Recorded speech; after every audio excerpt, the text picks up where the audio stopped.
రెండు ప్రభుత్వాలు కలిస్తే ఏమేం చేయగలుగుతామో ఇది ఒక ఎగ్జాంపుల్ అని చెప్పి కూడా నేను మీకు తెలియజేసుకుంటూ ఈ ప్రభుత్వం కమిటెడ్గా ఉన్నాం.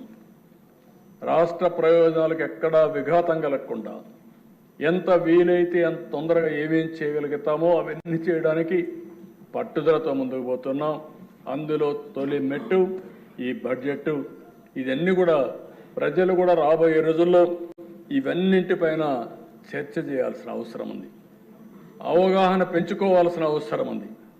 ఒక ప్రభుత్వం వల్ల, మంచి ప్రభుత్వం వల్ల వాళ్ళ జీవితాలు ఏ విధంగా మారతాయి, అదే ఒక దుర్మార్గమైన పరిపాలన వస్తే వాళ్ళ జీవితాలు ఏ విధంగా నాశనం అవుతాయి, ఒక మంచి ప్రభుత్వం వల్ల వాళ్ళ అవకాశాలు ఏ విధంగా మెరుగవుతాయి, ఒక చెడు ప్రభుత్వం వల్ల వాళ్ళ అవకాశాలు ఏ విధంగా కోల్పోతారనే విషయాలు కూడా ప్రజలు గుర్తుపెట్టుకోవాల్సిన అవసరం ఉంది, అధ్యయనం చేయాల్సిన